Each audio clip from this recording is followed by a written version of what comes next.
Y el caso del INADI, para los que no saben bien de qué se trata, nos ven desde afuera, es un órgano de persecución política. Además de ser una caja para colocar amigos, el INADI siempre fue un órgano, eso no me acuerdo de la sigla, Instituto Nacional contra la Discriminación. El racismo y la xenofobia. Pero por ejemplo, yo puedo decir una suposición. Pinochet es bueno y el INADI me va a hacer una denuncia.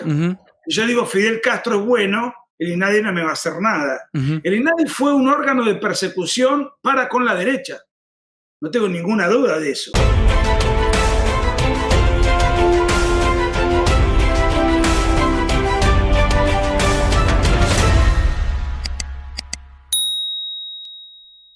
Buenas tardes amigos, ¿cómo están? Bienvenidos a una nueva transmisión. Hoy un poquito antes de lo que hacemos el programa habitualmente, 2 horas antes, siempre el programa comienza a las 8 de la noche, pero por una muy buena razón, y es que, como ya les avisé esta mañana, lo tenemos a Nico Márquez ya del otro lado de la cámara. Ahora mismo lo vamos a saludar porque ya está conectado Nico y bueno, quiero que comencemos a hablar rápido con él, no perder mucho tiempo, sin dar muchas vueltas. Así que ahora mismo lo saludamos. Acá está Nico. Nico, buenas tardes, ¿cómo estás? Eric, qué gusto saber de vos. Bueno, nos vimos hace un par de meses, pero sí, hacía mucho que no charlábamos de política. Te felicito por el canal, por la infraestructura que has montado, así que estás haciendo una gran inversión en la batalla cultural, ¿no? Bueno, muchas gracias, Nico. Sí. Muchos creen que la batalla cultural se agotaba con el momento del acceso de un nuevo gobierno al poder. No, a partir de ahí es la parte más complicada. Está comenzando, exacto, eso estábamos hablando recién un poco. Hay que legitimar un poco lo que tiene que hacer o lo que se está tratando de hacer el gobierno, o sea, darle todo un respaldo a eso, ¿no? Una legitimación, porque la verdad que está complicado, hay mucha gente, bueno, viviendo de muchos curros del Estado, de muchos negocios, mucha gente que les gusta el status quo, etcétera. Nico, hablando de eso, yo quiero comenzar con una noticia principal, que es lo que siempre hago, que es la noticia que señalo por lo general en la miniatura, que es una noticia que me imagino que te habrás afligido y cuando te enteraste te habrá puesto mal, te habrá disgustado, me imagino, que es, quiero saber tu opinión sobre la noticia de hoy, que es el cierre del INADI. El cierre del INADI. Quiero saber qué opinás. Se viene hablando hace años sobre esta entidad. Estuvo Victoria Donda a cargo durante mucho tiempo. ¿Qué opinas de esto que se empieza a hacer? Porque a Milei ya se estaba recriminando de que no, al final no cerró nada, no hizo nada, porque parece que había que hacer todo en una semana. Van apenas 75 días de gobierno. Yo a propósito, en las miniaturas, en esta dinámica que arrancamos, en las miniaturas y en el título de los vivos que hago diariamente, pongo el día en el que estamos de gobierno de Milei. Día 75 soy. Apenas. Así que me gustaría saber tu opinión sobre que es el tema principal. Mirá, a mí me sorprende me parece un gobierno hiperactivo. Me sorprende la velocidad con la que está actuando, teniendo en cuenta la escasa musculatura política que tiene Javier en el Congreso, que es inversamente proporcional a la enorme musculatura política que tiene para ejercer el poder ejecutivo. O sea, el arrojo, y cuando no le salen las leyes porque la casta se resiste a las modificaciones estructurales de una Argentina devastada, redobla la apuesta con una energía verbal, gestual y actitudinal, ¿no? O sea, toma decisiones sin que le tiemble el pulso ni la menor vacilación. O sea, esto es algo que me estoy empezando a acostumbrar, sí, pero que uno no sabía si se iba a dar tal como él había generado semejante nivel de expectativa. Yo esto lo conversé con Vicente Massol, que es un poco mi maestro, y él decía, yo lo que creo es que ha generado tanto nivel de expectativa que después va a tener que cumplir con cosas tan sobreabundante que temo que pueda desencantar a mucha gente. Y el otro día lo entrevisté y le digo, bueno, ¿qué opinás de eso, de aquel comentario que me hiciste antes del ejercicio del poder de Javier? Y me dice, bueno, ¿conocés el famoso teorema de Baglini? Sí. O sea, Baglini era un histórico cuadro del radicalismo mendocino, que él, para los que no lo conocen, ¿no? Sí. Que bueno, dicen, bueno, el político, cuanto más lejos está del poder, promete más cosas. Yo te prometo esto, lo otro, total, por ahí puedo convencer gente, total, después no lo voy a poder concretar, porque no voy a llegar al poder. Y que el político, a medida que el acceso al poder está cerca, va atemperando su discurso.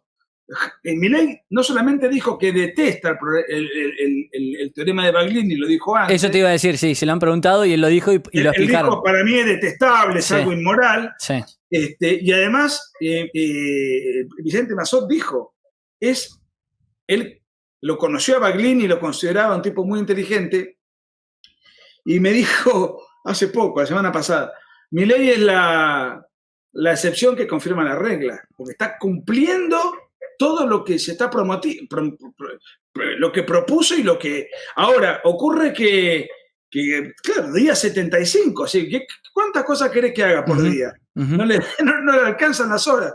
Y el caso del INADI, para los que no saben bien de qué se trata, nos ven desde afuera, es un órgano de persecución política. Además de ser una caja para colocar amigos, el INADI siempre fue un órgano, eso no me acuerdo de la sigla, Instituto Nacional contra la Discriminación. El racismo y la xenofobia.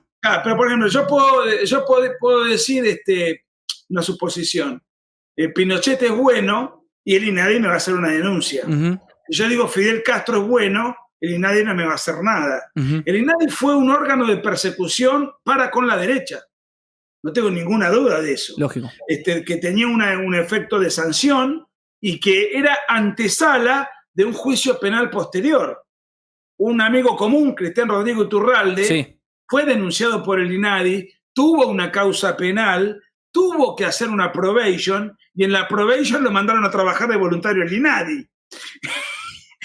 Y eso hizo que sacase un libro después contra el INADI que el subtítulo se llama La policía del pensamiento. Era eso. Sí. Además de ser un aparato burocrático, una caja negra de los amigos progresistas y sus parientes y todos sus militantes, era una caja ideologizada, era una estructura ideologizada.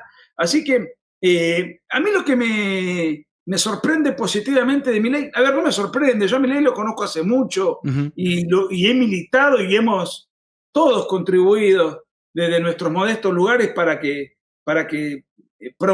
promover su candidatura y explicar y etcétera. Pero como él es un economista obsesivo de su economía, apasionado y lee economía y es su lugar en el mundo, y bueno, yo no pensé que le iba a dar tanta relevancia a la batalla cultural. Y pelearse con el Inca, pelearse con el INADI, pelearse con organizaciones de esta naturaleza. El Inca es el organismo que financia películas, las películas que son en un 95% de sesgo progresista. Pelearse con los cantantes o afines que cobran del Estado y del la Estado. Cultura. Claro, o sea, los referentes de la cultura. O sea, hay un ministerio que determina qué es cultura y qué no es cultura. Y aquello que ese ministerio o que esa entidad dice lo que es cultura, define quiénes son los beneficiarios o detentadores y representantes de esa cultura, los financia. Bueno, el INADI hacía lo mismo. Ellos definían qué era discriminación y qué no era discriminación. Exacto. Y en función de ese paradigma ideológico, perseguían opositores. Así que yo estoy cada vez más entusiasmado con el gobierno, a pesar de las múltiples resistencias que está despertando en la mafia sindical, en el radicalismo, o por lo menos en algunos sectores importantes del radicalismo. Sí. Por supuesto que en Unión por la Patria no puedo esperar otra cosa, pero bueno, y en los movimientos piqueteros, en toda esta, que ahora también está implicado este sujeto Grabois, es decir, están destapando ollas y negociados de una manera tremenda.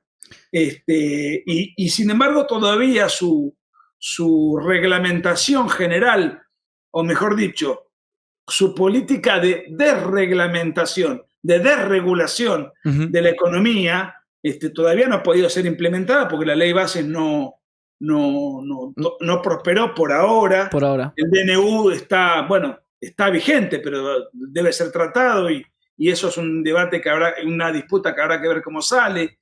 Pero, a ver, todo lo que está al alcance de Milei lo está haciendo. Ujú. Lo que es competencia del Poder Ejecutivo. Entonces, todos los días me encuentro con una buena noticia.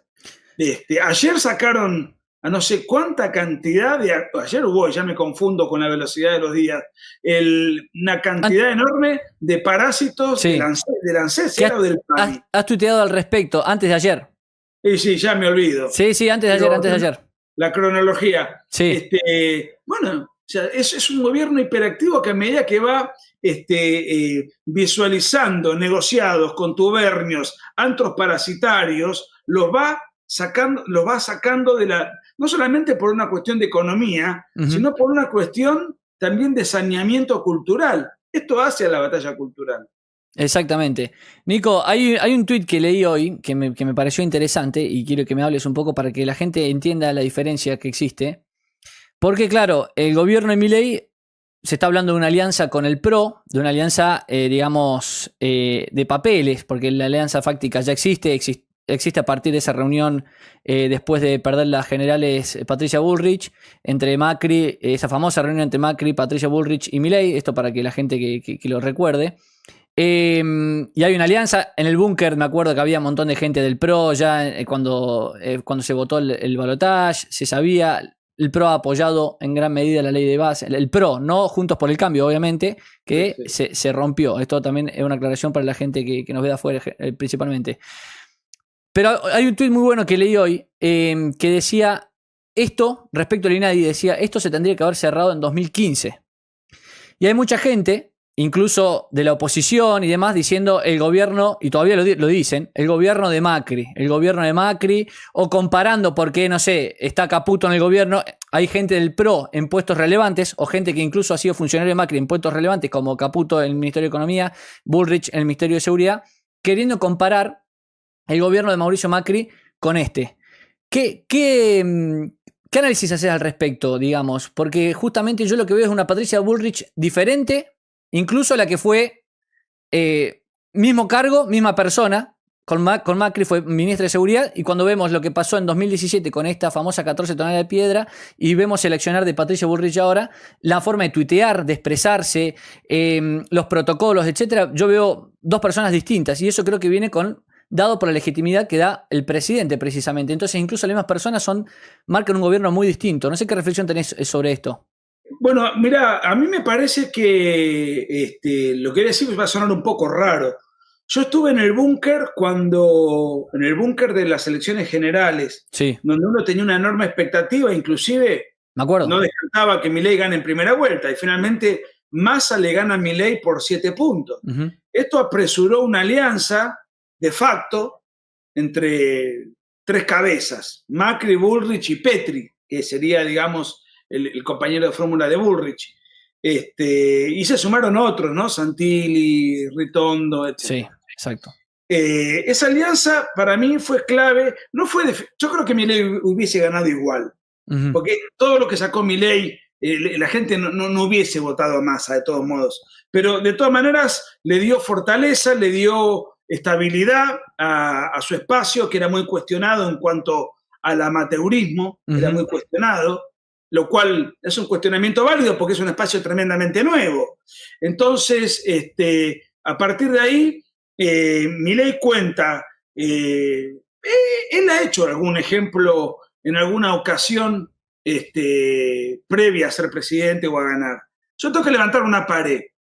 Necesito al mejor albañil, a un tipo capacitado, un tipo experimentado. Ahora, después, ¿cuál es su filiación política? Y de verdad me importa poco. Quiero que la pared sea estable, esté derecha, perfecta, etc.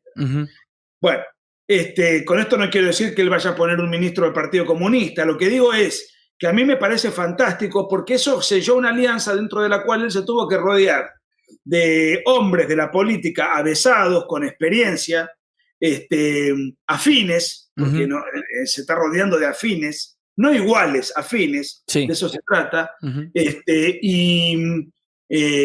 A mí no solamente no me molesta, sino que celebro que esto haya sido así, porque finalmente lo que parecía un traspié para Milei, creo que ganó en cuanto a los cuadros políticos que él tiene como sus secretarios o colaboradores inmediatos, que son los ministros, para encarar su su gobierno, y él mismo delega, y delega mucho. Él no está pendiente de ver lo que hace Cuño Libarona, lo que hace Bullrich, lo que hace Petri con las Fuerzas Armadas. Él delega, se ocupa, está obsesionado con la economía. Primero porque es su métier. Sí. Pero segundo, porque él sabe, o sea, sabe mucho más de política de lo que se creía, lo subestimaron. Él sabe, primero, que tiene que hacer todo rápido, y segundo, que lo primero que hay que solucionar es la economía. Solucionando la economía y estabilizando y enderezando la situación, va a llegar muy bien parado para el 2025. En el 2025 hay elecciones de medio término, dentro de lo cual él tiene nada para perder, porque renueva a 2 diputados. Claro. O sea, solamente con repetir la misma elección, solamente repitiendo la misma elección, mete 40 diputados más y 8 senadores más. O sea, ya está armado, más los aliados del PRO como para... Entonces, a ver, si la alianza se hace y se busca unificar, yo me planteaba 2 cosas. Por un lado, me parece que le da... Estoy usando mucho la palabra musculatura, buscamos un sinónimo. Envergadura, sí, espesor al gobierno, si hace la alianza con el PRO. Eso por un lado. O sea, eso le viene bien. Mi reparo es, siendo yo, siempre lo fui muy crítico de Cambiemos, porque para mí el macrismo era muy blando, si no se introducen muchos elementos centristas, que le quiten ese temple que caracteriza a Milei.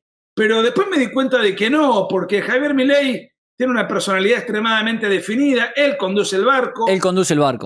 Entonces, vos podés darle al resto de los que manejan el barco responsabilidades, y pueden ser a lo mejor no de tu equipo inmediato, pero la última palabra es tuya. Y no es una persona influenciable, manipulable. Cualquiera que lo ha tratado advierte que es alguien con convicciones tremendamente sólidas, a tal punto que a él no le importó nada decir cosas que podían ser muy antipolíticas, y que bueno, si le gusta bien y si no también, y si esto me permite ganar o me hace perder la elección, mala suerte. Sí. O sea que desde ese punto de vista a mí me da tranquilidad. Ojalá se genere esa alianza y terminemos con esta pantomima que es Juntos por el Cambio, en donde lo que dice Lustó lo desmiente Bullrich, lo que dice Bullrich. Es más, en el propio radicalismo, el gobernador de Corrientes salió a maltratar a Lustó y a mandarlo al diablo. Sí. O sea, ni los radicales tienen resuelta su interna. Entonces sería bueno, uno de los ministros del propio Milei es radical, Petri, pero es un hombre moderno, un tipo no ideologizado, está aparentemente con muy buenos vínculos con las Fuerzas Armadas, siendo que los radicales siempre, por lo menos desde la época de Alfonsín para acá, nunca quisieron tener vínculo con las Fuerzas Armadas. O sea, me parece que, y Martín Tetá, Lustó, Morales, Manes, Larreta, es decir, todos los Manes, o sea, todos los progres del sistema, que además no tienen envergadura política, o sea, perdieron la interna. Todos los que están dentro del espacio de Juntos por el Cambio, que están contra Milei, son los que perdieron la interna de Juntos por el Cambio. Entonces, bueno, que se vayan con Grabois. Y si en este momento nos tocará ser minoría, bueno, seremos minoría. Pero dándole espesor al gobierno, acompañando al presidente y enderezando la economía, como creo que se va a ir dando, porque los números así lo ponen, y si se genera el efecto rebote que algunas curvas de varios de estudios económicos van sugiriendo, se puede llegar al 2025 bien parados como para hacer una elección buena realmente, en donde, insisto, todo va a ser ganancia para Milei porque no renueva nada, y entonces eso le va a permitir tener un bloque ya lo suficientemente numeroso como para que su segunda etapa gubernamental sea la que ahora le está faltando. Claro. La legislativa, es decir, la de desregular la economía, que ahora no está pudiendo por la cantidad de trabas que les han sido impuestas. Nico, recién usaste una palabra, y era algo que yo te quería preguntar de antemano, porque usaste una palabra que me parece muy importante y que la estoy leyendo mucho en las notas. Yo voy leyendo notas de perfil que ahora son más militantes anti-Milei que página 12. Sí. Bueno, leo en página 12, leí el documento este de Cristina Kirchner y ¿Te leíste las 33 páginas? leí gran parte. Un pedazo de cielo. No, leí gran parte. Las partes muy económicas que hacía, ya medio que las salteo, pero sí, leí porque lo quería comentar y demás. Pero igual al principio esto, por ejemplo, Cristina utiliza, y estas notas que te estoy diciendo y demás, críticas, La Nación también, ¿no? Esto que apelan a la forma, a la institución, al institucionalismo, etcétera. Utilizan mucho la palabra para referirse a Milei, que vos lo utilizaste recién, que es antipolítico. Sí. Y hay dos maneras de utilizar esta palabra, digamos, tiene cierta ambigüedad. Una es, la utilizan para decir antipolítico en el sentido de no es un político tradicional, es un outsider, no sigue el focus group, que es lo que vos te referías recién. Sí. Y hay otra forma que la he leído mucho, que es esto de decir, es antipolítico en el sentido de crítica respecto de las formas, respecto de su supuesta incapacidad de negociar, de llegar a consensos, que es una palabra que le gusta mucho a la red y toda esta gentuza que nombraste recién. Como que es un antipolítico por eso. Digamos, a vos y viendo lo que me estás diciendo del 2025, etcétera, ¿a vos te preocupa las formas de Milei? Que es la gran crítica que yo leo de parte de, no sé, los Morales Solá en La Nación incluso, ¿no? En diarios como La Nación, no solo en estos diarios de izquierda. ¿Te preocupa? Hay un rubro del cual me considero un sonoro analfabeto, alguien que no conoce, que es el cine. Sí. Realmente no conozco los actores, no conozco las actrices, ni locales ni extranjeros, no tengo paciencia, no soy en ese sentido, un arte tan completo, audiovisual, musical, intelectual, qué sé yo, que a mucha gente le apasiona, a mí no tengo paciencia. Ajá. Pero cuando... Te voy a contar una anécdota. Sí. Cuando escribí el libro del Che Guevara hace unos cuantos años, ¿el último? Me puse a ver... No, bueno, este es el último libro, mi primer trabajo. Ah, sí. Me puse a ver películas del Che Guevara, para ambientar un poco la narrativa, qué sé yo, ¿viste? Y me acuerdo que estaban de moda las películas de Benicio del Toro, ¿no? Entonces muestra una escena, que la escena existió, que fue una comida en México, donde se conocen el Che Guevara y Fidel Castro y Raúl Castro, bueno, en Ciudad de México. Lo he leído en tu libro. Bueno, esa escena existió, pero hay un pasaje de la película que yo nunca leí jamás en ninguna biografía, así que presumo que es un atrevimiento del guionista, del director, no sé. Una licencia. En donde, que me quedó grabada. Sí. Mirá que la vi esto 2008, te estoy hablando. Hace 15 años. Bueno, pareciera... La escena data que ya como que habían comido, como que ya estaban haciendo una suerte de sobremesa, tomando aparentemente tequila, esos vasitos chiquitos con un agua transparente, en un balcón, calor, Fidel y el Che, en la misma noche que se conocían. Entonces, el Che Guevara le empieza a preguntar a Fidel Castro, te hablo de memoria, ¿no? Bueno, ¿y tenés guerrilleros para hacer esto? Porque la idea era armar una guerrilla para ir hacia Cuba y desde Cuba hacer la revolución. Y bueno, tengo 11, bueno, le dice Che Guevara, mira. Y arma, y bueno, tengo 4 revólveres, tengo 57 balas y 4 pistolas. No podemos conseguir alguna. Sí. ¿Cuánta plata tenés? Y sí, debo tener $5.000. ¿Y barco tenés para viajar? No, pero eso más, en algún momento se va a poder conseguir. Bueno, entonces ahí se iba produciendo el diálogo. En un momento, Fidel Castro advierte que Che Guevara estaba un poco desorientado con la respuesta que le daba. Y le dice, ¿crees que estoy loco? Y un poco, le dice el Che Guevara. Entonces Fidel Castro levanta la tequila o lo que estaba tomando, se lo toma y dice, está bien, un poco de locura no viene nada mal. Mirá dónde llegó. Mirá dónde llegaron, sí. Todavía están, se murió él porque la biología se lo llevó, pero si no todavía comanda la isla. ¿A qué voy con este ejemplo? Y vuelvo a Macri, y no quiero ser incisivo, si vos te pones a especular, me conviene, no me conviene, esto sale bien, esto sale mal, consensúo esto me lo guardo, o sea, si vos te pones en esa tesitura, terminás en un gobierno inmóvil, que finalmente le pasa lo que le pasó a Macri, no pasó sin pena ni gloria, no trascendió. A lo mejor él quería hacer esto, no lo sé, a lo mejor lo quería hacer, no lo hizo. O ni siquiera intentó hacerlo, que me conste. O a lo mejor estaba en su foro íntimo, pero no en acciones políticas concretas, claro, que después no pudo hacerlas por falta de consenso. Entonces, cuando a mí me dicen que Milei es loco, o se le trataba de endilgarle ese atributo con una connotación negativa, a mí lo veo como un elogio. Claro. O sea, la Argentina está devastada, podrida. Ya tuvimos con el consenso de la reta, lo vengo escuchando desde la época de Alfonsín, que publicó su libro Democracia y Consenso. El diálogo, todas esas palabras, ya está. Ya hasta el hartazgo, 40 años de fracaso grotesco. Entonces, ¿cómo se revierte esto? Con alguien que esté dispuesto a salir del poder muerto o preso. Y es una palabra un poco fuerte, pero decís, vos no podés revertir semejante situación sin una política de shock drástica. Hagamos de cuenta que tenemos un paciente en estado semiterminal, agonizando, que necesita una terapia violenta de recuperación. Si nos ponemos a dialogar y a consensuar y a estar 8 meses discutiendo una ley, el tipo se muere. Exacto.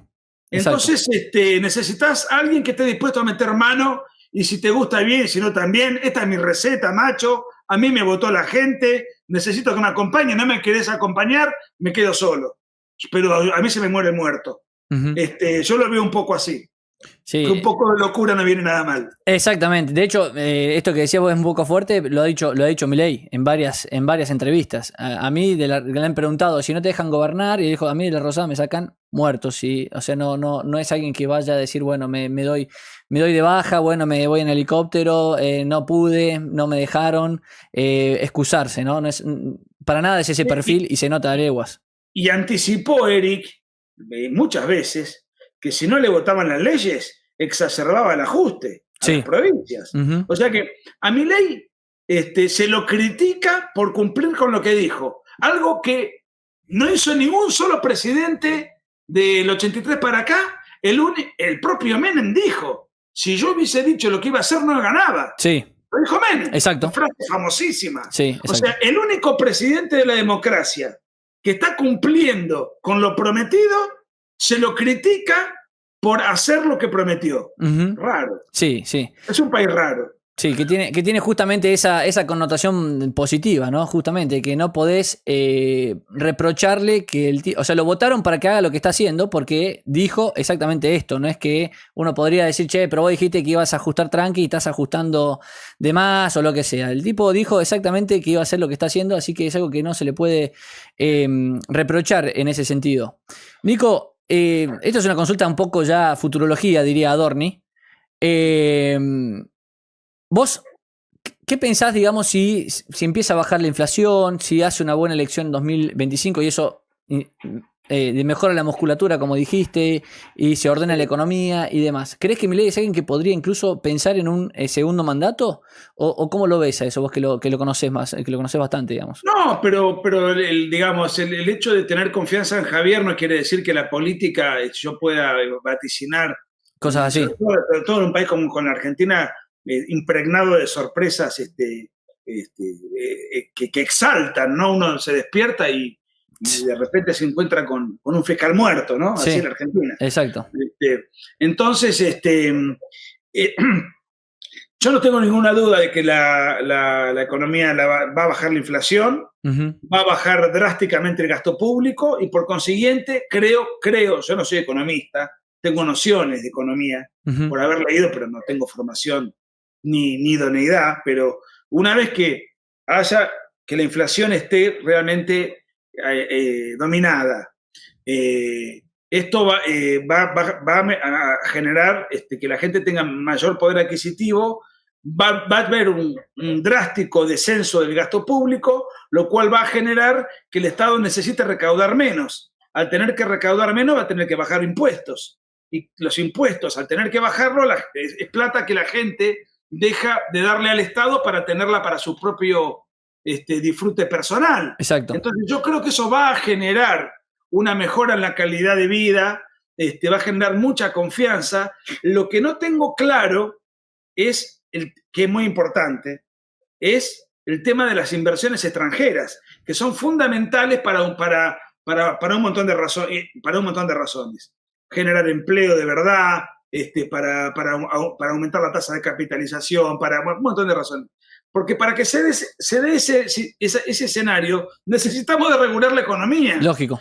Entonces, no puede venir alguien a invertir plata y decir, quiero poner una cafetería, y una camarera me hace un juicio y me funde y tengo que cerrar la cafetería. Uh-huh. Entonces, yo creo que va a haber una mejora, pero no la mejora deseada si se hubiese aprobado la ley bases. Sí.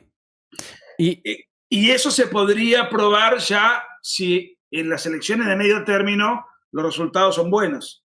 En el DNU, además, agregando a esto que decís que para mí es fundamental, y esto lo traigo a colación, que lo mencioné varias veces ya en el programa, había una tapa el otro día circulando en Twitter de 1994 de Clarín. Y en la tapa había dos títulos que uno los podría poner hoy mismo acá, que era, uno era los sindicatos salen a marchar, y el otro era la justicia frena el DNU de reforma laboral de Menem. Que es exactamente lo que hizo ahora. La justicia no frenó todo el DNU, pero ya frenó la parte que trata la reforma laboral. El DNU, toda la reforma laboral que tiene, ya está frenado por la justicia también. Entonces, eso que vos decís, para que lleguen las inversiones extranjeras, efectivamente, incluso para que los argentinos saquen los dólares debajo del colchón e inviertan en negocios acá mismo. Claro. Hay muchísima gente acá que te dice, mira, plata hay, pero digamos, yo no pongo un peso en Argentina hasta que no sepa que va a ser una inversión que va a poder ser más de 4 años y esta es un poco también la pregunta que te quería hacer. Hay como una derechización de la sociedad civil, aparentemente, y por lo tanto de la política, que uno sabe muchas veces o percibe a qué político le puede creer y a qué político está siendo justamente un político de profesión, está haciendo lo que hacen los políticos, notando que hay una derechización y que tienen que correrse un poco hacia ese lado. De hecho, el documento de Cristina, uno lo lee y decís, esta mujer está haciendo propuestas, se derechizó de repente, está haciendo determinadas propuestas que no implementó ella cuando gobernó, que no gobernó pocos años, y además está haciendo propuestas, siendo que se fue del poder hace 72 días, y que tienen que ver con modernizar la economía, con reforma laboral, es un montón de propuestas.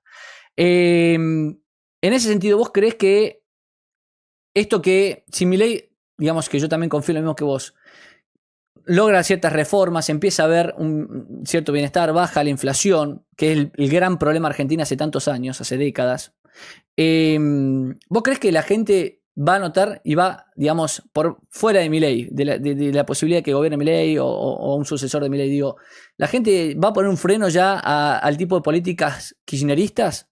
O sea, realmente el argentino, a partir del gobierno de Milei, de tener éxito en lo económico, va a decir, bueno, hay ciertas cosas a las que no vamos a... Porque hay un miedo muy grande que es, bueno, vuelven los kirchneristas, te arman un INADI nuevo, te empiezan a imprimir dinero de nuevo, suponete, ¿no? Para eso también la dolarización.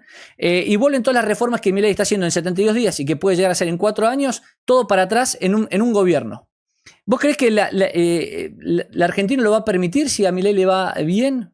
Te estoy hablando ya algo muy, viste, ya mediano largo plazo, ¿no? ¿Va a volver las políticas socialistas del kirchnerismo o ya hay un eje que se movió y que no va a poder retroceder para atrás? Mirá, respecto de la derechización, no sé si viste hoy Clarín, yo tomo las encuestas con mucha cautela, ¿no? Sí. El ranking de las mejores 6 personas posicionadas y de las 6 peores. No lo vi. No sé si lo viste. No lo vi.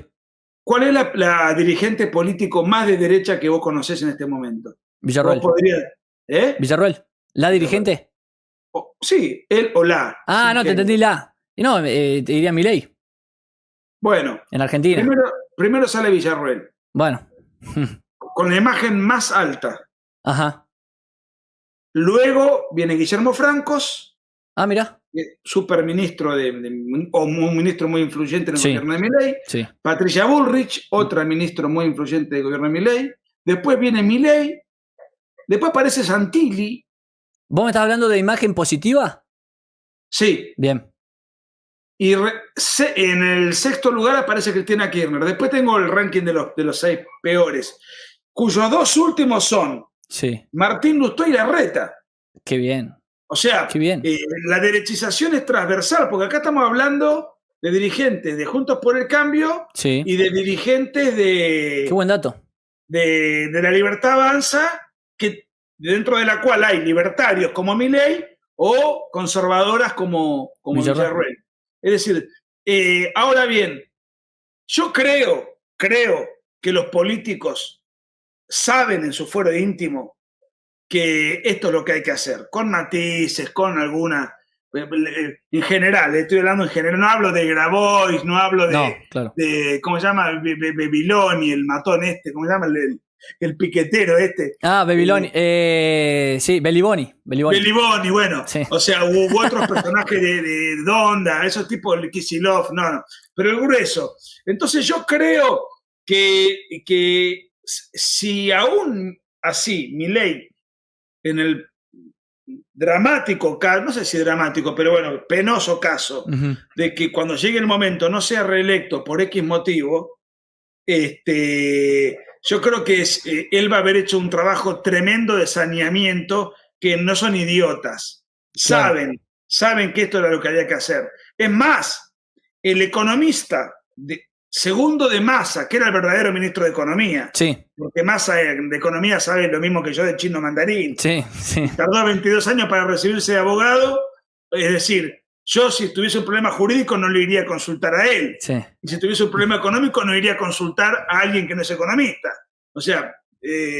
pero bueno, Rubinstein era el segundo de él, dijo que el ajuste que ellos hubiesen hecho, si hubiesen ganado, hubiese sido de similar proporción al de Milei. Entonces, yo creo que si por alguna desventura del destino Milei no es reelecto, hoy lo sería, creo, pero estamos hablando dentro de 4 años. Una eternidad. Claro, si por alguna desventura eso no ocurriese, el que llegase no volvería a Fojacero. Claro. Sí, podría darle un maquillaje en aspectos ideológicos, el setentismo, alguna cosita, abriría el teatro, no sé cuánto que ha sido cerrado. Bueno, no descarto eso, pero el grueso de la matriz, y diría, este tipo me hizo el juego sucio, pagó el costo político para poder empezar a pensar en una Argentina en serio. Con el esquema anterior eso era inviable. Claro. Y los políticos, a ver, podrán ser inmorales, podrán ser ladrones, podrán ser corruptos, pero no son tontos, ¿viste? Entonces me doy cuenta de que me da la impresión, inclusive yo escucho a Martín Tetaz, toda esa gente, que no son los radicales de la década del 80. Claro. O sea, claro. Todos se han corrido. Milei es el gran responsable de esto. ¿Quiénes son tenés ahí los 6 peores del ranking? Que me quedó la duda. Sí, lo puse en el tweet, dame un segundo. Hay algún dato raro, por lo menos llamativo, que ya te cuento cuál es. Me interesa mucho el hecho de que estén entre los últimos Larreta. Los 2 últimos son. Consenso Larreta y consenso... Bueno, López Murphy y Macri. Mirá. Me llama mucho la atención López Murphy. Pero no por nada en especial, sino porque no es alguien que esté en los medios habitualmente o que sea provocativo. Macri, en cambio, tiene un protagonismo distinto, fue presidente. Bueno, pero probablemente haya influido las expresiones de Milei en Corrientes. Sin duda. Y eso pone de manifiesto la potencia de la palabra de Milei. O sea, no hay razón. Notable influencia en la opinión pública de cuando él califica y define cosas. Y eso pone nuevamente, es un poco lo que dije hoy, su capital, su capital político y su inserción en la opinión pública está intacta. Entonces viene López Murphy, Macri, después viene Pichetto, y los últimos 3, Massa, Lustó y Larreta. Claro, qué buena noticia, que mira, no lo he visto a ese ranking, Sí, pero salió hoy.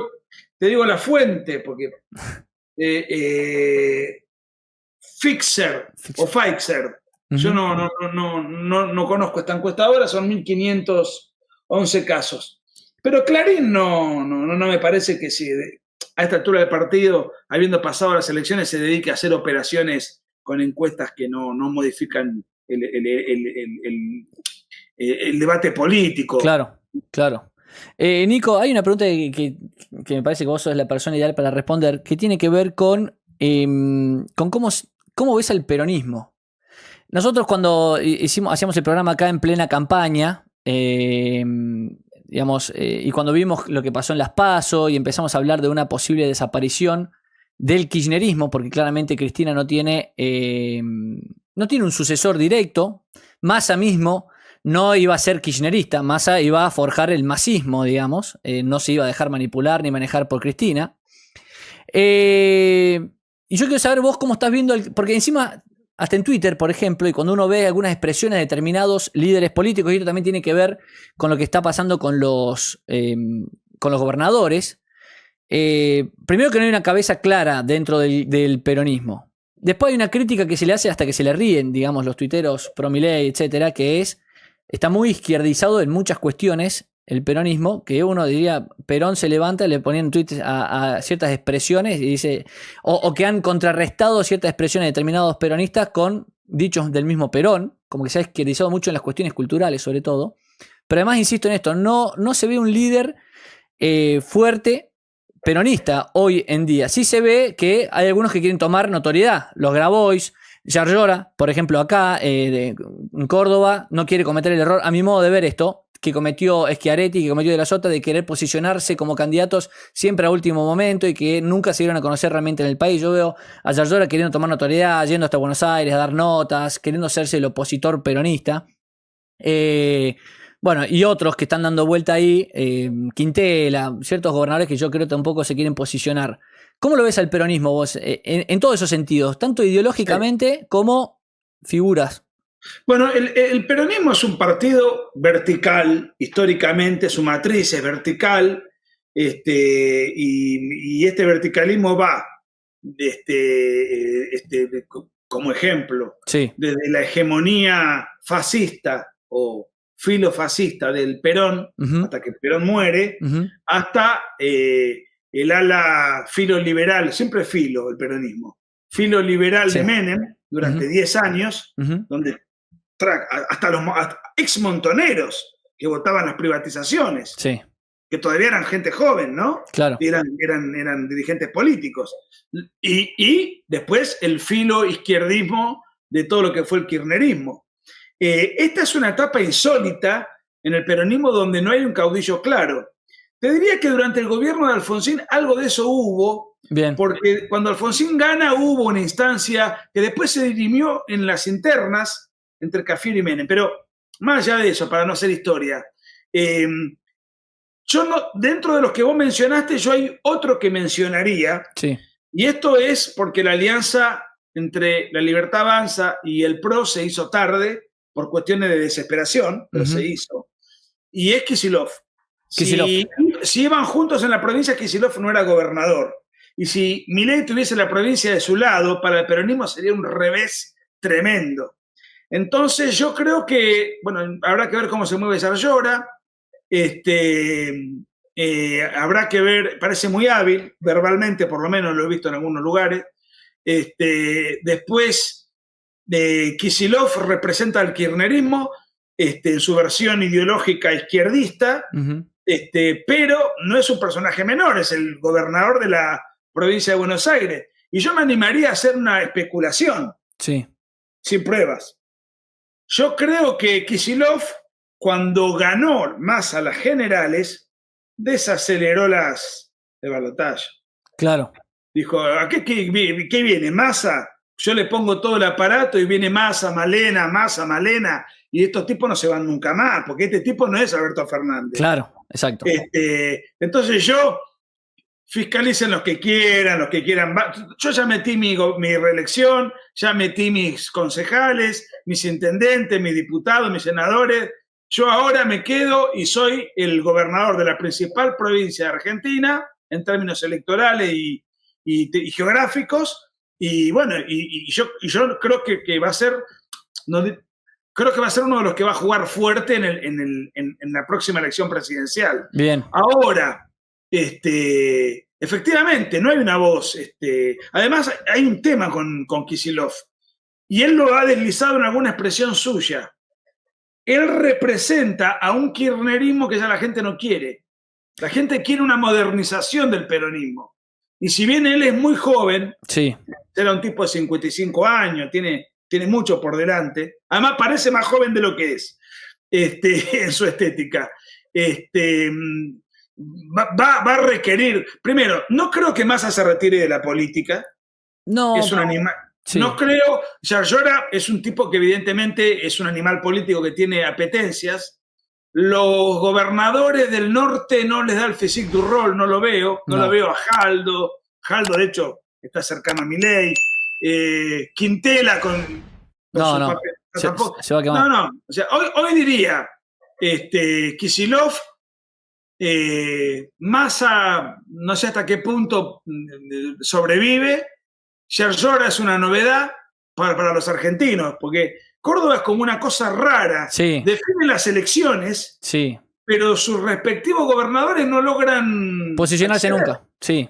De hecho, creo que, si mal no recuerdo, por lo menos en los últimos 50 años, el único presidente cordobés fue de la Rúa, y que fue presidente no por su condición de cordobés, sino por haber sido alcalde de Buenos Aires. Claro. Sí, no tuvo nada que ver. Es una cosa rara. Sí. Siempre fue raro, desde que se gestó la Revolución Libertadora hasta el Cordobazo, o si mal no recuerdo, ahí nació la reforma universitaria del 18. Claro. El Córdoba, y hoy define las elecciones nacionales por un lado o para el otro según el humor de la gente, o del votante. Sí, efectivamente está descabezado, y si bien una de las cabezas es Cristina Kirchner tiene más de 70 años, sí, tiene causas penales muy complicadas, tiene una sentencia judicial, no le da el piné para ser candidata. De hecho, por algo, lo puso Alberto Fernández y no fue ella. Sabe que ya no puede. Él trata de contener su poder, y yo creo que su preocupación es, te diría, ni siquiera su situación judicial. Obviamente le debe preocupar, pero lo que más le debe, porque en definitiva se va a una mansión y sí. de las múltiples que tiene, y vive un arresto domiciliario en un spa, ¿viste? En el peor de los casos. Sí, tal cual. Pero yo creo que lo que le preocupa a Cristina Kirchner es Florencia Kirchner, que es una chica implicada judicialmente, procesada, no tiene fueros, tiene problemas graves de salud con adicciones. Sí. Y esto no es una burla, No, se ha sabido. Es un problema que tiene. No le gusta la política, porque además ella cree que la política arruinó su familia, cree que su padre murió por la desmesura de la política, por no tomarse el reposo, claro, por salir de las operaciones y enseguida meterse en el estrés de la política. Su madre está con una condena judicial, ella tiene un procesamiento complicado, su hermano también, pero su hermano transitoriamente goza de fueros. Entonces, yo creo que Cristina Kirchner está buscando conservar alguna cuota de poder para forjar impunidad, y sobre todo la de su hija. Y bueno, es una dirigente muy importante en retirada. Y hay que ver los reemplazos, ¿no? ¿Qué en Córdoba? Sí. Vos que palpás y convivís ahí. La imagen de Yarlora en torno a la pelea con Milei, ¿cómo se dividen las aguas? Lo están rechazando bastante. ¿Ah, sí? Porque hay que tener en cuenta que Milei ganó hace 4 meses, sí, con el 75% de los votos en Córdoba. Sí, bueno. Y salió primero en las PASO y primero en las generales. No es que en el balotaje. Salió primero en las PASO y primero en las generales. Y este sujeto, Yarlora, está tratando a los cordobeses cree que son idiotas. Hizo esta movida del boleto, de subirlo a 700 pesos. con la excusa de que Milei quitó el subsidio. Y claro, lo que trascendió ahora es que la suba que implicaría la quita del subsidio eran de 34 pesos y él lo subió 300 y pico, una cosa. O hizo esto otro de salir a tuitear. Salir a tuitear, la ley tiene que salir, literalmente puso eso, esta ley tiene que salir, claro, pero sus diputados salieron a votar, votaron todo en contra. Y esto trascendió, él cree que no, cree que manipula y demás, y trascendió. Pero lo que yo te decía es, el peronismo cordobés no es un peronismo de izquierdas, porque si no, no ganaría en Córdoba. No, por supuesto, claro. Mucha gente en Buenos Aires, viste, cuando escucha peronismo, creían que ganó el kirchnerismo, como si ganara el kirchnerismo en Córdoba también. Me acuerdo de los análisis que hacían. Y no, acá se vota a Milei, se votó históricamente al PRO, a Macri, etcétera. Y ahora, al otro día de votar a Milei, votan al peronismo, pero porque es un peronismo que no es de izquierdas. Pero vos sabés que yo no te mencioné a Kicillof respecto de este reacomodamiento del peronismo, me lo olvidé, pero creo que en parte me lo olvidé por esto que decíamos de que está muy vinculado al kirchnerismo y la sociedad un poco se ha derechizado. Y si bien el Kicillof es, como decías vos, es alguien joven, obviamente no hay que descartar a nadie acá, ni siquiera a Massa, no. Es alguien joven, está muy vinculado al kirchnerismo. De hecho, hoy mismo se está hablando en todos lados de dos cosas, el cierre del INADI, y la otra noticia es que Kicillof le vuelve a costar... que el kirchnerismo, las políticas kirchneristas le vuelven a costar dinero, digamos, a la nación con estos 337 millones, creo que son de dólares, que no es mucho, sinceramente, pero es algo que está trascendiendo, que está haciendo ruido por las mentiras del INDEC. Entonces, viste, el kirchnerismo o lo que está vinculado al kirchnerismo como que sigue trascendiendo malas noticias, y yo no sé si Kicillof va a poder posicionarse, aparte gobernando provincia de Buenos Aires precisamente, y sin los fondos que podría tener si tuviera Nación a su favor, ¿no? Bueno, no es nada fácil. Pero acá hay que ver esto, ¿no? Porque es cierto que Kicillof tiene todo esto que vos estás diciendo, pero cuando llegue el momento de que el peronismo tenga que hacer sus internas, sí. El peronismo se maneja mucho con el aparato clientelar, ¿no? Sí, o sea, claro. Ahí no hay persuasión. A ver, y no quiero ser peyorativo, pero el votante peronista, en gran medida, no en toda, no es como el votante radical, el votante de Cambiemos, o el votante, bueno, la Libertad Avanza nunca tuvo interno todavía, es un partido muy nuevo, y donde hay una libertad en el votante. El votante del peronista está muy encadenado a los punteros, a la clientelización política, a la dádiva de las estructuras territoriales. Desde ese punto de vista, Kicillof, aún tan vinculado al kirchnerismo, en una interna maneja una provincia que tiene el 38% del padrón electoral. Claro. Entonces, dentro de la interna del peronismo, yo no descarto que sea él el que gane. Que después no pueda ganar las generales es otra historia. Claro, está bien. Ese es otro tema. Sí, son dos cosas. Pero dentro del peronismo, bueno, a ver, voy a poner un ejemplo histórico. Año 2003.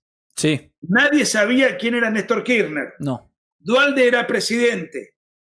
Se presentaba Menem. Duhalde había sido el gobernador y presidente en ese contexto de incertidumbre de la Argentina, presidente medio de facto, ¿no? Sí. Bien, pero él controlaba la provincia. Néstor Kirchner, Menem ganó en todo el país, salvo en dos lugares. No, en todo el país no, en Capital Federal ganó López Murphy, pues no importa. Néstor Kirchner ganó en dos lugares, en Santa Cruz y en la provincia de Buenos Aires. Claro. Y listo, fue presidente. Sí. ¿Y por qué? Porque la gente confiaba en su proyecto, no sabían ni quién era. No, lógico. Es porque Duhalde puso todo el aparato y bueno, ganó esa suerte interna, el radicalismo estaba terminado porque de la Rúa se había ido pésimo, no había mucho más para ofrecer. Y bueno, y ese golpe de suerte fue una tragedia que nos costó un cuarto de siglo, ¿no? Claro, las cajas, digamos, ese hecho podría ayudarlo a él a posicionarse dentro del peronismo y ser el dirigente del peronismo. Después, claro, habría que ver si realmente le da con todos estos factores que yo te decía para ganar a quien sea candidato, ¿no? Bueno, pero por eso a mí me interesa tanto esta posible alianza entre el PRO y la Libertad Avanza, porque se da lo siguiente. Históricamente los sectores, ha habido una reconversión del voto sociológico. Sí. Los partidos de derecha, o centro derecha, llamémosle, eran partidos de clase alta. Sí, elitistas, sí. Cuando la UCD llena la cancha de River y metió 65.000 personas, Uh-huh. no era broma, Uh-huh. y se cobraba entrada. Claro. O sea, había un bastión. Había un chiste que decía que había 65.000 personas en el estadio y afuera había 65.000 choferes. Ah, sí. Mirá vos. Claro.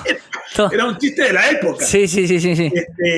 Y el Milei ha generado un liberalismo popular y disputándole el voto a un sector en el cual Juntos por el Cambio no entra, el radicalismo no entra, y era solo un monopolio del peronismo. Entonces Milei le quitó un montón de votos al peronismo, y al mismo tiempo se congela mi imagen, ¿no? Un poquito. Bueno. Estás medio congelado. Pasó un ratito, pasó lo mismo, no te preocupes, me parece está lloviendo, hay una tormenta en este momento. Ah, debe ser por eso. No sé si te influye o no. Sí, probablemente. Pero...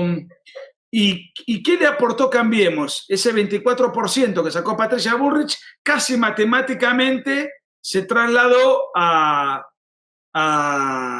voto de Milei en el balotaje. Había sacado el 30 y después terminó sacando el 46. Claro. Sumarle 2-3 puntos de Schiaretti.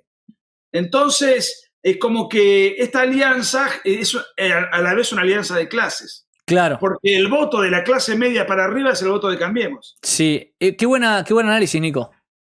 Qué buen análisis, tenés razón, claro. Entonces vos tenés un candidato que llega a todos lados, desde el último barrio, el más marginal, hasta los barrios más elegantes. Totalmente, exactamente. Es un buen análisis esto de alianza de clases en términos de, partidarios. No lo había pensado en esos términos. Pero es que eso se dio en la época de Menem. Claro. La UCD le aportaba el voto de clase alta porque iban juntos en las mismas listas. Y Menem, digamos, el voto histórico del peronismo. Claro. Y la clase media votaba al radicalismo o a la alianza con el Frepaso, ¿no? Hay un comentario más que te quería hacer ahí sobre esto que hablamos y una pregunta después más que te quiero hacer y ya vamos, si querés ya te libero. Que es una mención sobre lo de Cristina Kirchner, que el otro día leía una columna, creo que era Claudio Jacqueline, que escribe en La Nación. Sí. Y me pareció interesante algo que mencionó sobre este documento que sacó ella, porque muchos dijeron, ¿por qué saca el documento ahora? ¿Será que ve como una debilidad de Milei en este momento, a 70 días, 60 y pico de días iban en ese momento, y Cristina quiere aprovecharlo? Y eso sonaba raro, porque digamos, verlo ya débil a Milei a los 70 días no parece algo. Y el otro argumento era que Cristina precisamente no quiere perder relevancia política dentro del peronismo, que está viendo que muchos peronistas, porque son peronistas en efecto, gobernadores, etcétera, se la están jugando por su parte, están figurando, están buscando confrontar con el gobierno nacional, etcétera, para posicionarse políticamente porque saben que hay un vacío de poder en el peronismo. Entonces, Cristina lo que tiene miedo, y esto me parece que no se ha visto antes, es justamente estar perdiendo realmente ya ese, que es un comentario que te hago simplemente, ya lo hablamos un poco, ese liderazgo dentro del peronismo. Está perdiendo realmente el liderazgo dentro del peronismo y no tiene Máximo Kirchner no es un sucesor viable. Nadie va a rendirle pleitesía dentro del peronismo a Máximo Kirchner o dejar que él se ponga como líder del partido, claramente. Mira, a mí me da la impresión, por algunas notas que he leído, que a Cristina Kirchner le pasa más o menos lo mismo que al grueso de los políticos opositores. No saben qué hacer con Milei. Claro. No saben cómo tratarlo. No le voto la ley, pero me desfinancia la provincia. Es decir, creen que por este lado lo van a perjudicar y el tipo te saca una bajo la manga, vos le tiraste un misil y él te tira 3. Claro. Y no le importa pagar costos políticos, se queda bien, se queda mal, y si se tiene que pelear con el Papa, se pelea con el Papa, si no, se pelea con Petro o con Dalí Espósito. Bueno. Milei, no saben qué hacer. Y creo que Cristina Kirchner tampoco, porque al documento que vos señalás, donde él critica y trata de payaso, showman, sí. dice a Milei, al mismo tiempo es cierto, vos dijiste algo muy importante, propone cosas que Milei propone en un tono atemperado, o sea, que ella misma busca modernizar un poco su discurso. Pero al mismo tiempo, y yo no creo que esto haya sido sin el consentimiento explícito de Cristina, el periodista Navarro dio a conocer elogios de Cristina respecto de cómo se mueve Milei políticamente. Entonces, por un lado, trata de, bueno, mantener el rol opositor, constructivo, démosle tiempo. La lejanía. Y, a ver, y por otro lado, no acompañó los paros, no dijo nada de los paros, no apoyó nada, porque ella debe ver que Milei mide mucho. Entonces dice, ponémelo en contra ahora. No, yo me tengo que poner en contra cuando Milei esté en el piso, si es que en algún momento lo está. Claro. Entonces, sin elogiarlo enfáticamente, juega a dos puntas. Le hace una crítica semiconstructiva con alguna chicana, pero por el otro lado, colateralmente, según se enteró Navarro, le hace un elogio. Yo creo que hasta la propia Cristina no sabe bien cómo acomodarse. Tenés totalmente razón. Yo me había olvidado lo del tema de Navarro y es tal cual. Es que no creo que Navarro haya dicho eso sin el consentimiento de Cristina, con el nivel de dependencia que él tiene de ese caso. No da un paso sin el consentimiento de Cristina, ese alcahuete. Sí, no, ni hablar, tenés razón. O sea, esas cosas que querían que... Cristina no puede salir a elogiar a Milei directamente. No puede salir a elogiar a Milei directamente y por eso también el documento no critica furtivamente y se para en la vereda enfrente de las propuestas que hace Milei, sino que justamente habla de modernización y todas estas cuestiones. Por eso decimos, te decía, eso se derechizó hasta Cristina, porque ve que es lo que todo el mundo está exigiendo, digamos, a la política. Pero vos sabés, que yo lo vengo, cada vez que tengo ocasión de charlar por este medio, lo vengo repitiendo hasta el hartazgo. Las cosas que haces vos, que hago yo, que hace Agustín, que hacen varios otros, eso tendría que multiplicarse o profesionalizarse. ¿Por qué? Porque queda claro que el aparato comunicacional que apoya a Javier Milei es La Nación Más. Sí. Claro, pero La Nación Más no apoya a Milei porque tiene una convicción filosófica. No. Lo apoya porque le tocará y los periodistas están ahí y entonces hoy... Perdón, Nico, porque salió con el PRO. Porque las operetas que hacían cuando estaba la interna Bullrich, cuando Bullrich competía, pero las cosas que escribían eran... Pero era brutal. Pero ¿cuál es el problema?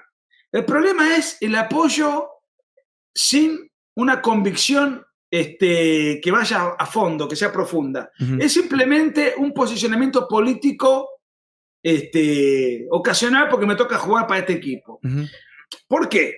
Por ejemplo, empezamos la nota diciendo, bueno, cerraron el INADI.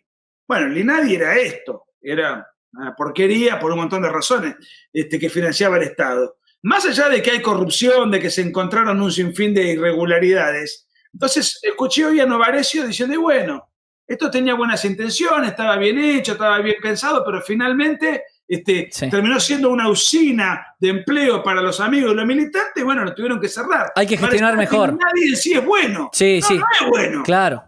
Bueno, lo mismo tuiteó Píparo hoy, yo le respondí porque la verdad que ya me sacó de casilla, ya la perdoné una vez. Sí. O sea, ¿qué pasa? Esto lo puedo opinar Majul, Novarecio,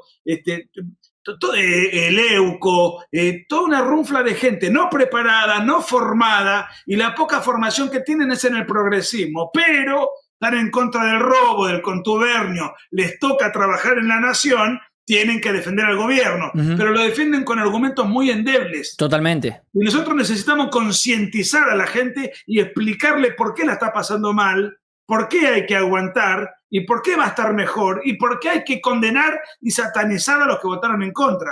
Pero para eso necesitas tener una gran convicción y los argumentos muy afianzados desde el punto de vista ideológico. La Nación Más no los tiene, salvo 2 o 3 periodistas. Sí, coincido 100%, Nico. De hecho, yo te iba a traer ese mismo ejemplo que no es solo Novarecio, no me acuerdo quién había visto yo y se me pasó sobre el tema INADI al principio. Te iba a decir exactamente eso. Hay mucha gente que la gente los toma como propios periodistas y demás, que te dicen la típica de Larreta, ¿no? No, es que hay que gestionar mejor. Y en principio vos sabés que el INADI, que es un ente, digamos, es una institución fundada a los fines de persecutorios, a los fines de delimitar el discurso, los marcos del discurso político, Digamos, se fundó para eso. Entonces, es una institución orwelliana. No puedes decirme que estuvo mal gestionada porque llenaron de ñoquis, que además es lo obvio que va a pasar, ¿no? Que sea un aguantadero político. Es una cuestión de principios y de lógica básica.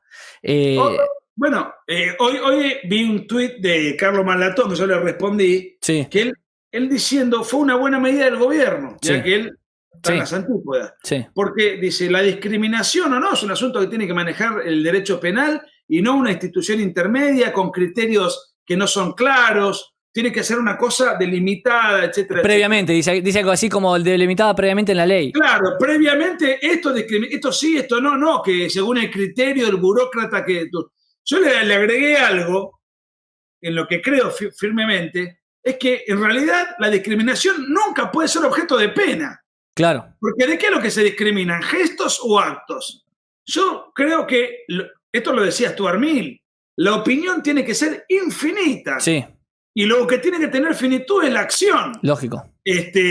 Coincido 100%. Y desde ese punto de vista, hay una frase de Vélez Sarsfield, ¿no? Que decía, cuando un juez se convierte en juez del uso, no tarda en convertirse en juez del abuso. Uh-huh. Es decir, si yo le doy al juez esta potestad para que me esté diciendo hasta dónde puedo llegar con mis opiniones, ¿y cuánto va a tardar para que pase la frontera? Lógico. Entonces, si alguien dice, si aparece Biondini diciendo cualquier disparate, bueno, es el costo que hay que pagar para tener libertad de expresión.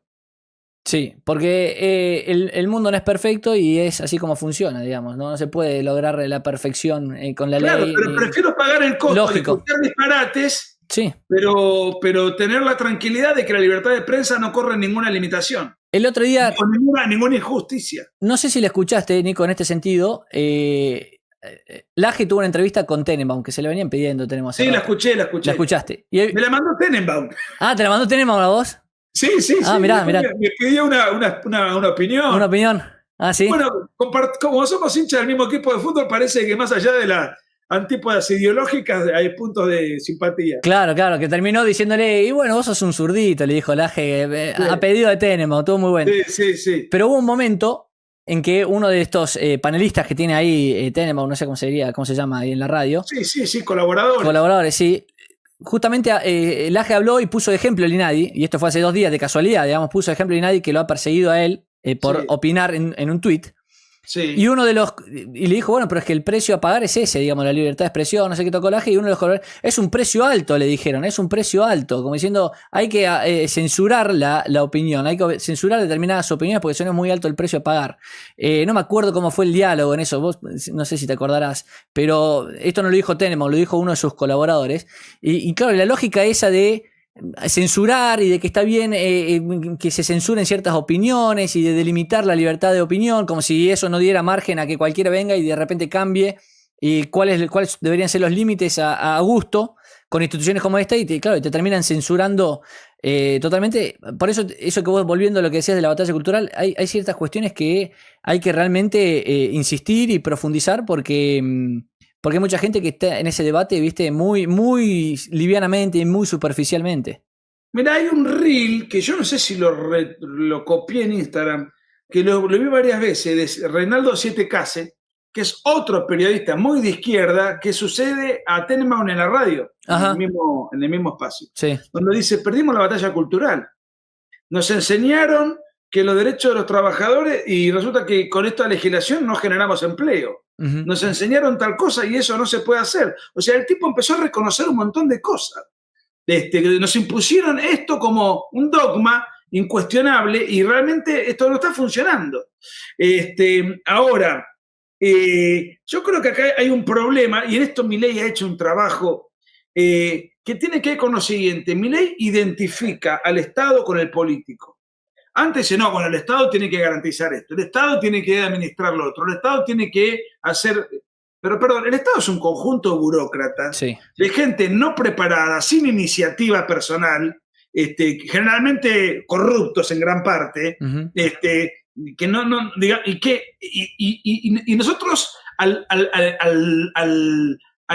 idolatrar al Estado como un ente abstracto, no lo estamos viendo como una oficina burocrática de logreros y trepadores que se arrogan qué hacer con nuestra libertad de expresión, con nuestro patrimonio, con nuestras libertades cívicas. Es decir, lo que ha hecho Milei al decir un poco a su estilo, el Estado es una organización criminal. Yo creo que el Estado, yo no soy anarcocapitalista, creo que tiene que haber Estado, pero tenemos que tener en cuenta que el Estado hay que desconfiar, tiene que haber, solo lo llamaría un mal necesario. Sí. Esa es una de las grandes revoluciones que ha hecho Milei. Desconfiar. No, pero la cultura, ¿y quién determina lo que es la cultura? Pablo Echarri. Claro. Financiando películas de mierda que no mira nadie con nuestra plata. Que ni se hacen. Afuera, viejo. Que después ni se hacen. No solo que no mira nadie, sino que ni se hacen. Sí. Que lo decida la gente. ¿Te gusta tocar la guitarra? A grabar un disco y llenar un teatro. Y hacerte rico. Me parece bárbaro. Sí. Genera empleo. Pero ¿quién es el Estado para decir este va, este no va, a este lo apoyo, le saco plata a los demás? Con total arbitrariedad, porque yo determino que esto debe ser financiado por el Estado. O sea, se le atribuye al Estado una divinidad, una idolatría, y lo que ha hecho Milei es bajarlo a tierra. Miren, muchachos, el Estado es un antro burocrático de gente generalmente incapaz, no todos, por supuesto. Y desde ese punto de vista me parece que es el gran mérito que yo, entre muchos otros, le puedo atribuir a Javier. Totalmente, Nico. Nico, la última pregunta que recién la mencionaste y con esto cerramos el vivo, ya te libero. Nos extendimos un poquito más. ¿Qué opinás? Y esto vuelve un poco a la pregunta que te hice antes sobre esto de llamar a Milei antipolítica. Y para mí, y esto me olvidé de mencionártelo, por eso lo traigo también, Milei digamos, es el más político de los últimos políticos que hemos tenido, y yo creo al lado de Cristina Kirchner. O sea, lo que hace Milei es más política. Porque insisto con esto de llamarlo antipolítica por los consensos, es mucho más político él, y no en el sentido de político de profesión, pero, digamos, hace política mucho más política, como hacía Cristina Kirchner, que Larreta, que Macri, que Lustó, que Manes, que, bueno, todos estos sujetos que estuvimos mencionando. Lo que pasa es que se sale de ciertos marcos y ciertas formas que les gusta a muchos, bueno, no sé, a los columnistas de La Nación, ¿no? Que lo critican por ese lado, porque no saben muy bien por dónde criticarlo. Y esto tiene que ver un poco con lo que estuvimos hablando. ¿Vos qué opinás, por ejemplo, del caso Lali Espósito? Yo quiero saber, vamos a llevarlo a un caso concreto, pero el análisis un poco es esto, porque salir a responderle y seguir siendo el mismo tipo que era cuando ni siquiera estaba en política y que salía en los medios, y el otro día le hicieron una entrevista después de un buen tiempo en La Nación, y la entrevista la dio en los mismos términos y habló digamos, igual que cuando no era presidente, se sentó hasta igual, todo igual que cuando no era presidente. O sea, esto de que no ha perdido las formas, sigue siendo el mismo Milei que antes de meterse en la política. ¿Vos cómo lo ves a esto? ¿Y cómo ves el caso Lali Espósito? ¿Te pareció grave la asimetría? ¿Te preocupa? Mira, yo primero por ahí me expresé mal al decir de antipolítico. Yo debería haber dicho antipolítico tradicional. Claro. Porque de profesión. Política, sí. Claro. Antipolítico casta. Claro. Sí, se entiende, igual bueno, se entiende, sí. Para mí hay una diferencia fundamental. O sea, el kirchnerismo no es que Cristina le respondía a un periodista y... No. El kirchnerismo quiso meter preso a Mañeto. Sí. El kirchnerismo quiso meter preso a Vicente Mazot. El kirchnerismo quiso meter preso a Carlos Pani, a Joaquín Morales Solá, al Tata Joffre. Es decir, quiso expropiar Clarín, quiso sacar el cable, que era Fiverr, se me hizo una laguna. O sea, una cosa es que vos le respondas a alguien y luego chuparle los teléfonos, darle mensajes mafiosos. Voy a poner un ejemplo tonto. Nick hizo no sé qué, al otro día, creo que fue Aníbal Fernández, da a conocer públicamente a qué colegio van sus hijos, etcétera. Entonces, ahí hay una asimetría. Yo estoy usando el poder del Estado para amedrentarte, darte temor, hacerte saber que te puedo meter preso, que conozco todo tu movimiento, que te estoy espiando y que te estoy investigando. Exacto. Ahora, que el presidente responda verbalmente a un ciudadano, un artista, o lo que fuere, yo lo veo como un atributo más del presidente, que es un ciudadano. En tanto y en cuanto se defienda con las mismas herramientas, no hay nada de asimétrico. Exacto. O sea, sí, será asimétrico porque tiene más resonancia. Bueno, también es discutible. Milei tiene 2 millones de seguidores en Twitter y Lali Espósito 7 millones. Sí. Y además... ¿Lo hizo subir a un escenario? No, pero además de eso, Lali Espósito, que después sacó una carta haciéndose la trabajadora sufrida, que le da trabajo a la familia y que ella respeta la voluntad popular. Sí, pero cuando estuvo en el escenario tildó de antipatrias a los que no piensan como ella. Giles, antipatrias. Claro, ella fue la que agredió no solo al presidente, sino a todo el cúmulo que no piensan como ella, de los cuales un sinfín de los que estaban ahí seguramente estaban comprendidos. No, a mí mientras no se use el aparato del Estado para perseguir gente, tiene tanto derecho a opinar el presidente como el último peón del escalafón de la escala social. Ojo que yo me recibí, está muy bien la aclaración que hiciste, porque yo los comparé con Cristina en el sentido de justamente de las formas políticas, pero en cuanto a los discursos. O sea, yo te diría, Milei tiene algunas formas de populista. O sea, es más político que otros políticos, que no sé, que un Larreta que le controlan 30 personas para poner un tuit y que el tuit al final no dice nada, porque claro, quería quedar bien con todo el mundo y no dice nada. Milei hace política, digamos, en otras formas. Obviamente no estaba comparando, como vos bien aclaraste ahí después, esto de, claro, el kirchnerismo persiguió a través del... No es que Cristina se pronunciaba contra alguien y después te caía la FIP y te querían cerrar. Pero hay un ejemplo que hace muchos años, vos sos muy joven, imagínate, que Cristina no sé qué hizo, un DNU, no me acuerdo los detalles. Sí. Y había una jueza, que creo que tenía el apellido Sarmiento, que se lo frenó a las 48 horas. Uh-huh. Entonces, a raíz de un recurso de amparo que resolvió. Bien, le pusieron un patrullero en la puerta de su casa y al día siguiente al padre lo metieron preso porque era militar retirado, acusándolo de un delito de lesa humanidad. Claro. Que fabricó Berbisky de Página 12. Claro. Entonces, eso es la simetría. Sí. No es cuestionar un fallo o una resolución judicial que la puede cuestionar cualquiera. O sea, uh-huh. Es opinable. Lógico. Sí, son cosas muy distintas. Entiendo. Sí, perfecto esa aclaración, porque yo los comparaba, como te digo, en cómo se expresan o en esto de que no tuitean como si fuera una institución. Larreta tuitea como si él fuera una institución. Y Milei va y tuitea a él y maneja su cuenta a él y te das cuenta cómo se expresa. Me refería un poco a eso. Entonces es muy buena la aclaración y esto de lo que es realmente la simetría. Nico, no sé si tenés algo más, algo que quieras tocar, algo que quieras mencionar. Si no, ya te voy... Súper agradecido de tu generosidad, disfruté mucho la charla.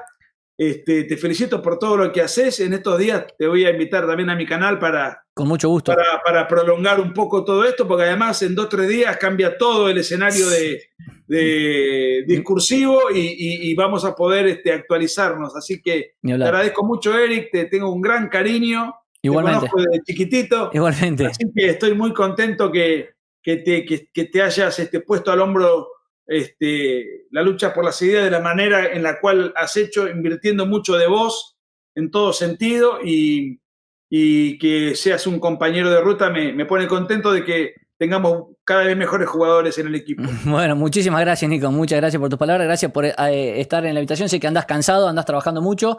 Así que te agradezco por haberte hecho tiempo y cuando quieras hacemos otro vivo, obviamente. Y espero que más seguido también. A tus órdenes, maestro. Gracias por todo. Gracias a tu audiencia. Gracias a vos. Gracias. Bueno, ahí estaba Nico Márquez. Muchas gracias, Nico. Un abrazo grande. Si te gustan mis videos, si te gustan mis libros, si te gustan mis conferencias, yo ahora voy a estar abocado en este canal de YouTube a dar una serie de videos todas las semanas durante todo el tiempo. Ello requiere de tiempo, de preparación, además de todas las actividades intelectuales que uno lleva adelante. Si estás de acuerdo con lo que hago, si te sentís identificado y representado, ten en cuenta que estamos dando una batalla cultural contra toda la progresía, contra la agenda globalista. Y muy desigual. Nosotros no disponemos de fondos y ellos disponen de fondos ilimitados. Entonces te invito a que si estás de acuerdo y podés, dame una mano. Tenés Patreon para colaborar con lo que puedas y de esta manera poder facilitar que todo este trabajo y todo este esfuerzo siga siendo posible. ¿Dónde está? ¿Cómo haces para poder colaborar? Bueno, en la descripción del video ahí está el link de Patreon. Con lo que puedas. Todo suma y todo sirve para que este trabajo que vengo realizando dé sus frutos. Un abrazo.